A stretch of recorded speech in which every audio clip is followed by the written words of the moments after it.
درود بر شما که ما رو تماشا میکنید و دنبال برنامه‌های خیلی خیلی خوب خیلی خوب هستید در بحث نوجوان، احساسات و روان نوجوان زیر مجموعه اضطراب اجتماعی، چیزی که خیلی همون باهاش درگیریم. ببینیم سراغ این که اصلا چیه. تمام تجربهش داشتیم، دلمون میخواد توی پیاده رو که داریم راه میریم خنده‌ای بلند، صدایی خیلی رسا داشته باشیم، ولی مغزمون یه دو تا چیزو به اون میگه. یکی این که نکنه همه فکر کنم من دیوونم، نکنه همه فکر کنن که این یارو چیکار داره میکنه، چیکار داره با زندگیش میکنه. اون داره خودش رو رها میکنه.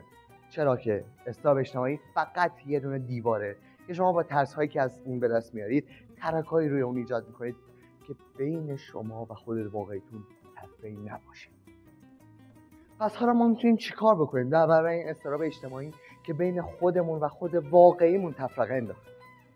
جواب من فقط یک کلمه: مواجهه با. مواجهه با اضطراب اجتماعی یعنی چی؟ از ترس‌های کوچیک شروع کنید. وقتی که وارد خیابون میشید، وقتی که توی مدرسه‌تون هستید، چون خیلی‌ها این اضطراب اجتماعی رو حتی توی زندگی واقعیشون هم خیلی جاها بروز میدن. این خوب نیست. چرا؟ چون این ترس‌های کوچیک، ترک‌های کوچیک روی دیوار ایجاد میکنه. همون دیواری که بهتون گفتم بین شما و خود واقعیتون تفرقه انداخته. شکستن این دیوار آرزوی هر نوجوانیه. پس بیاین بیشتر بهش فکر کنیم.